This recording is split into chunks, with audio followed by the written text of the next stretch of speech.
Sí, ahí su compañero me pregunta sobre cómo poder diferenciar una tiroiditis aguda con una tiroiditis subaguda, ¿no? Porque las dos podrían ir con marcadores inflamatorios positivos, con anticuerpos negativos, podrían hacer fiebre también al inicio de la, este, de la sintomatología. Bueno, difícilmente les van a poner a ustedes en un examen de recientado a marcar entre subaguda y aguda, porque digamos, es muy similar y es más como de especialidad. Pero si eso fuera el caso, que se presentara eso, yo diría que en la parte clínica lo que podría diferenciar es que la tiroiditis aguda bacteriana, ustedes ven al paciente y ven un absceso, ¿no? Así como un chupito de acné, igualito lo verían para la tiroides. En cambio, la tiroiditis aguda no. Tú ves al paciente y no ves eritema, no ves flebosis, no ves fluctuación.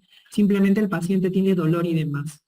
Ahora, si a mí me ponen en un examen, no me ponen este dato, me ponen bocio doloroso, me ponen en trifase, ¿no? Me ponen hipertiroidismo, bocio doloroso, no hay exoftalmos, no hay anticuerpos, la gamografía es hipocaptadora, y me pusieran a mí entre las dos alternativas, yo marcaría subaguda, porque la subaguda es más frecuente que la aguda. O sea, si me pusieran en esa disyuntiva y no me dan el dato clínico que yo veo el absceso, entonces, y yo tengo que marcar algo, me decantaría por subagudo, porque lo subagudo es más frecuente que el agudo.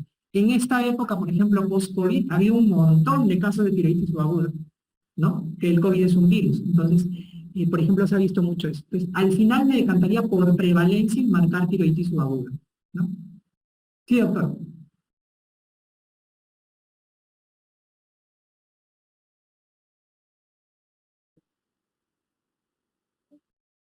Ok. Me pregunta su compañera acerca de qué consecuencia podría haber con el eje paratiroideo con una cirugía tiroidea. Ok. Como toda cirugía tiroidea puede tener sus complicaciones. Entonces, yo les había dicho en anatomía que la tiroides está cerca de las paratiroides y de los nervios laringeos recurrentes. Las dos complicaciones más frecuentes de cirugía tiroidea van a ser disfonía postoperatoria, porque se comprometen los nervios laringeos recurrentes, y lo segundo es lo que me comenta su compañero, que es compromiso de las paratiroides. ¿Qué sucede? Cuando haces una cirugía tiroidea pueden suceder dos cosas. Porque de forma inadvertida el cirujano se lleva paratiroides, y no es porque el cirujano sea malo, sino que los paratiroides son una cosita chiquita. Yo, en mi rotación de endocrino, roté por cirugía cabeza y cuello, y la doctora, que era una experta, que es la doctora Quevedo, de acuerdo de los de Bagliati, y me decía, esas son las paratiroides. Y yo veía, para mí era una bolita de grasa. Pero ella tiene tanta experiencia, la doctora, que ya podía identificarlo. Entonces, muchas veces, por más que el cirujano sea muy entendido y experto, se lleva a veces paratiroides. Entonces, al llevarse paratiroides, lo que sucede es que se produce un hipoparatiroidismo. Y el hipoparatiroidismo, como vamos a ver luego en el calcio, el metabolismo del calcio, al quitarse las paratiroides, no haber paratormona, entonces empieza a haber disminución de los niveles de calcio y crea una hipocalcemia. Ahora, esta hipocalcemia puede ser transitoria o puede ser ya una hipocalcemia crónica, dependiendo de qué tanta afectación haya habido de las paratiroides. Por ejemplo, si el cirujano se llevó una sola paratiroides, puede ser que sea algo transitorio. Pero si hubo compromiso de más paratiroides, probablemente sea un hipotiroidismo ya permanente. Entonces, generalmente cuando hay cirugía tiroidea posterior a ello, siempre hay que revisar calcio.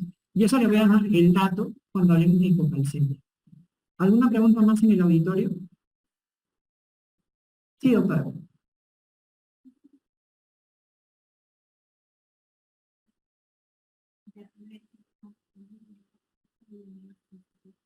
Es característico del síndrome de tiroidea enferma, el T3, el reverse elevado. Sí.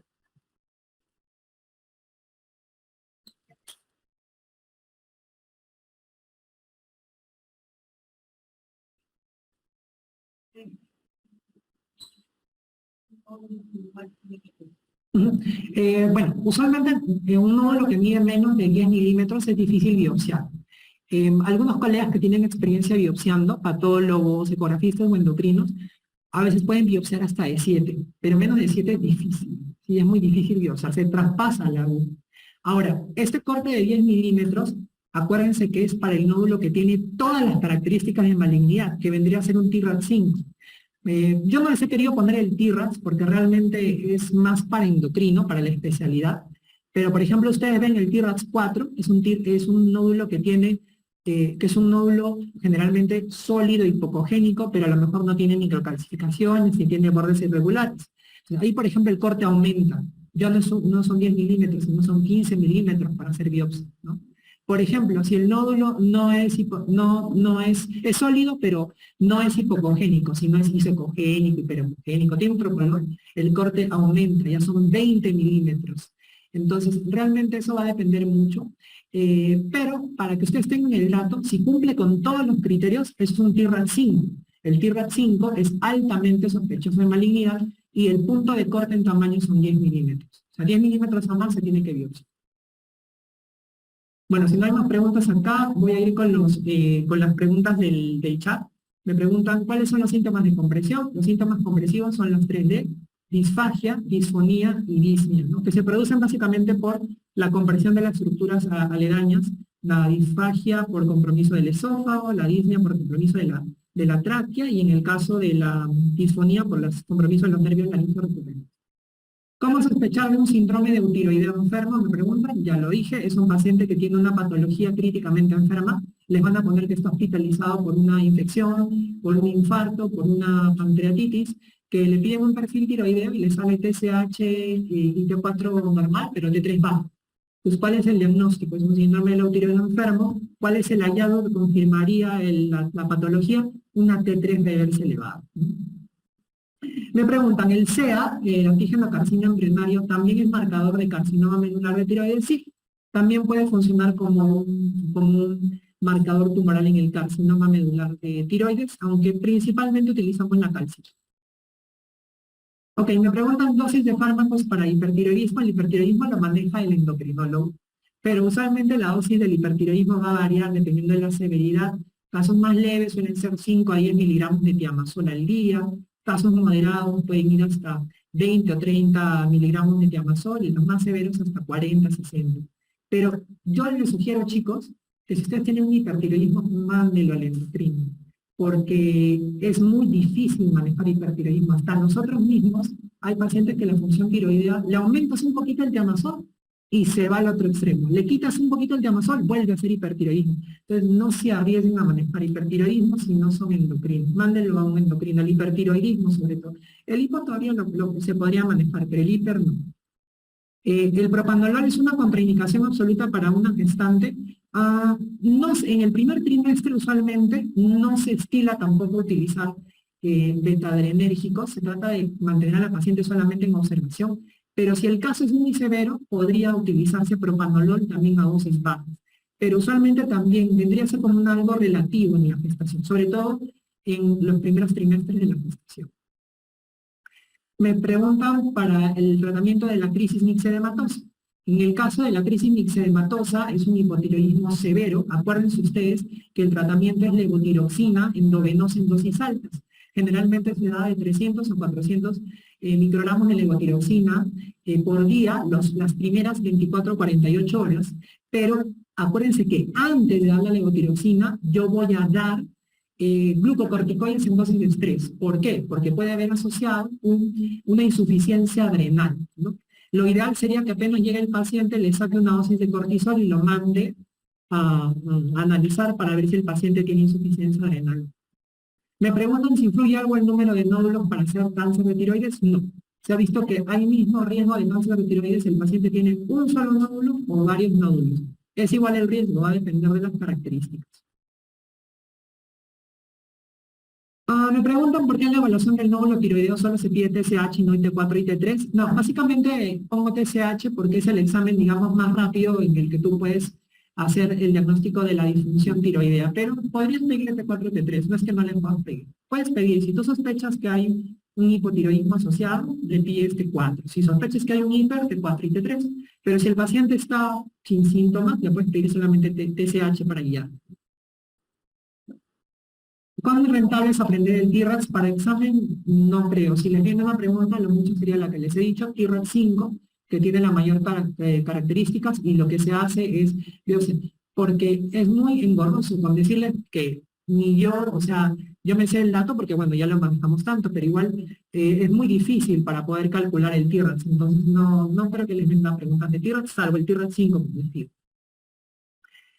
¿Dónde hacen mayor metástasis los cánceres de tiroides? Sobre todo a pulmón, es el primer órgano donde hacen metástasis el cáncer de tiroides.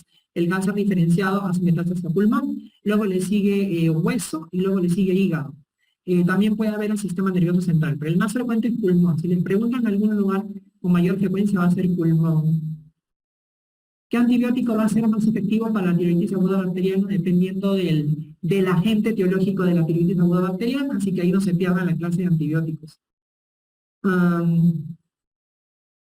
Me preguntan, ¿cuál sería la conducta de un paciente con hipotiroidismo que recibe tratamiento, acude su control y se ve TSH normal, pero los síntomas persisten? Habría que buscar otras causas que respondan a sus síntomas, por ejemplo, anemia, ferropenia, déficit de vitamina B12 o ácido fólico, porque acuérdense que el paciente con hipotiroidismo generalmente, dentro de los síntomas que más lo van a marcar son la fatiga, la somnolencia, caída de cabello, que muchas veces está en relación a otros déficits vitamínicos. Entonces, si a mí me viene un paciente con hipotiroidismo que su perfil está normal, le haría ese estudio, pero también le haría lo referiría al endocrinólogo, porque también nosotros podemos ahí valorar qué tanto la dosis de levotiroxina, podemos hacer ahí algunos juegos con las dosis que podamos nosotros ver. Dicho sea de paso, aquí les comento que no lo mencioné, me olvidé de mencionarlo en la parte de hipotiroidismo. Cuando ustedes tienen un paciente con hipotiroidismo primario y subclínico, el seguimiento del hipotiroidismo para ver si el tratamiento, la dosis es adecuada, bastaría con medirle TSH nada más. No es necesario medir TSH y T4 siempre. Si ya el paciente es crónico, y usted ya lo conoce, para ver si la dosis de la levotiroxina que está tomando está bien, solo le piden la TSH nada más en el primario y en el subclínico. Y lo ideal es que esté en un valor dentro del rango normal. ¿Cada cuánto tiempo se hace controles a pacientes con hiper e hipotiroidismo y qué valores deben manejar las hormonas? Valores de laboratorio a mí nunca me gustan dar porque los valores pueden variar dependiendo de las unidades de las distintas hormonas. El control de la patología tiroidea también va a depender del paciente, si es un hipertiroidismo reciente o no, pero generalmente en uno compensado, un hipotiroidismo se puede hacer cada 3 meses. En el hiper sí varía, puede ser cada 2 meses. Lo único es que, para que ustedes tengan en consideración, es que el examen de TSH se demora en normalizar, no se normaliza rápidamente. Generalmente tienen que pasar 4 semanas a más para que se normalice el examen de TSH, ¿no? Me preguntan, en una persona con hipotiroidismo subclínico, si la disminución de peso considerable, si tiene obesidad, puede hacer que regule sus niveles de hormonas tiroideas.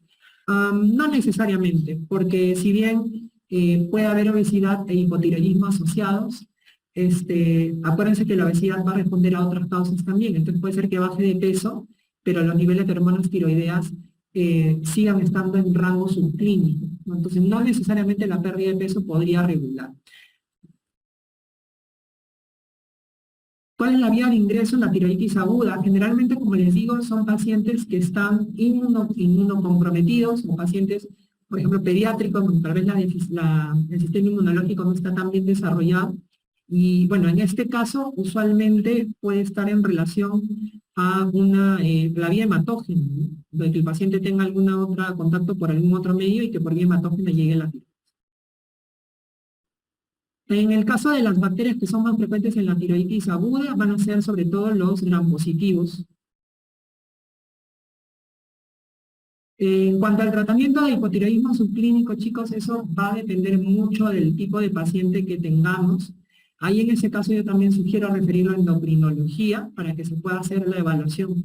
Porque si bien hay datos o poblaciones en las cuales sí se va a dar tratamiento, como por ejemplo una gestante con hipotiroidismo subclínico debe recibir tratamiento, ¿no? O un paciente que tiene un nivel de TSH muy elevado, por ejemplo más de 10, también debe recibir tratamiento.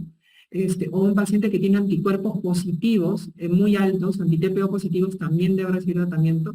Hay condiciones que quedan como en el limbo. Entonces es mejor siempre referirlo a un endocrinólogo para que pueda hacer el estudio y ver cuándo se va a dar este tratamiento, ¿no? Me preguntan a mí el uso de corticoide en el caso de la tormenta tiroidea y en el caso del coma myxedematoso, ¿no? ¿Por qué es que se utilizan los dos si son patologías contrarias? En el caso de la tormenta tiroidea, básicamente por su poder de inhibir la conversión periférica de T4 a T3. Y en el caso del hipotiroidismo, solamente no es per se por el problema tiroideo, sino simplemente porque en muchos casos se podría asociar una insuficiencia adrenal. Entonces, por eso es que le doy. En otros países, incluso que se hace que el laboratorio es más rápido, mandan el cortisol y el cortisol sale tan rápido que ya a veces ni le ponen el cortisol. Porque les llega el cortisol y dicen, está normal, ponle solo el levotiroxina. En nuestro país, como les decía, no tenemos eso. Entonces el paciente se lleva el cortisol se procesa y sale en un día, 2 días, entonces no te vas a esperar porque se compromete la vida del paciente y tienes que ponerle el glucocorticoide, no va a quedar de. Me preguntan sobre complicaciones acerca del tratamiento con yodo radioactivo, que también ha sido motivo de pregunta y me ponen la pregunta ahí, que ya lo vamos a ver en la fase 2. Pero generalmente en el cáncer de tiroides las principales complicaciones van a estar en relación al tiempo, si son agudas o crónicas. En el caso de las complicaciones agudas, generalmente son gastrointestinales, puede generar náusea, epigastralgia. Puede generar también cialodenitis, incremento de inflamación de las glándulas salivales, porque las glándulas salivales y el tejido gastrointestinal, sobre todo el estómago, también también capta yodo, ¿no? Entonces, por eso a veces puede producir un poco de molestias. Y en las crónicas, las principales, dentro de las principales, sobre todo va a ser la fibrosis pulmonar, sobre todo en pacientes que tienen cáncer de tiroides con metástasis a pulmón, que reciben tanta dosis de yodo para matar a la metástasis de pulmón que terminan haciendo fibrosis pulmonar. Bueno, voy a leer algunas preguntas más porque ya estamos llegando al tiempo nada más. Igual el resto de preguntas las pueden hacer allá. Leo una pregunta de acá, un par de preguntas de acá y respóndanlas ustedes. A ver, me dicen, ¿los anticuerpos antitiroglobulina deben ser sospechados ante sospecha de tiroiditis autoinmune o solo los anti-TPO?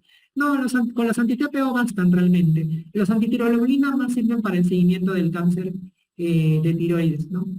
TSH alta con T4 normal y galactorrea es hiposubclínico. ¿Qué le responden ustedes a su compañero? TSH alta con T4 normal y galactorrea es hiposubclínico. Ustedes respóndanle. TSH alta con T4 normal. ¿Es hiposubclínico? Sí, TSH alta con T4 normal es un hiposubclínico. La galactorrea está de más, la galactorrea no necesariamente va a ser definitiva para hacer diagnóstico de hipotiroidismo subclínico. Yo evaluaría la galactorrea dosando prolactina, como vamos a ver luego en la siguiente clase. Tratamiento de tormenta tiroidea es tratamiento combinado, acuérdense, betabloqueadores, glucocorticoides, antitiroideos de síntesis y solución saturada de yodo. Voy a responder 2 preguntas que hay en el auditorio. Sí, otro.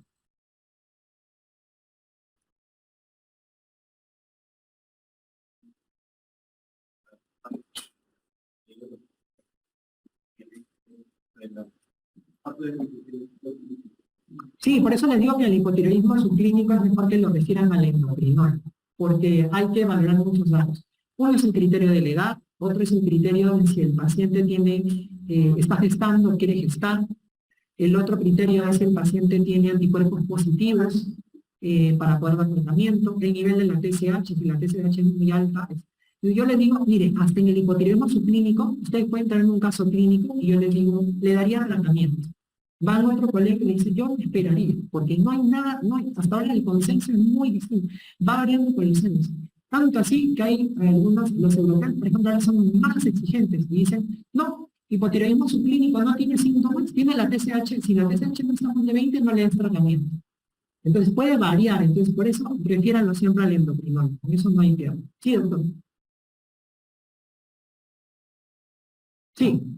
En el caso ginecológico, el hipertiroidismo va mucho con amenorrea y el hipotiroidismo va con hiper y polimenorrea, ¿no? Ahí es la única parte en donde puede ser al revés, porque yo les había dicho que en el hiper todo está acelerado y uno pensaría, va con hipermenorrea, pero no, va más con amenorrea. Y el hipotiroidismo, uno diría, está más enlentecido, entonces disminuye el flujo y amenorrea, va más con polimenorrea y como lo usual. A ver, 2 preguntas más aquí y luego las siguientes estarían pendientes.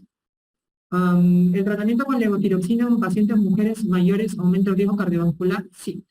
Sobre todo en los casos de hipo subclínico hay que tener cuidado con la edad que das tratamiento más de 75 años a más, puede generar que al dar levotiroxina, si tú te pasas de la dosis, produzcas mayor riesgo de arritmias, palpitaciones, taquicardia, que eso no es bueno para un paciente adulto mayor, y también puede generar, si es que lo mandas al hipertiroidismo, a la tirotoxicosis facticia, osteoporosis.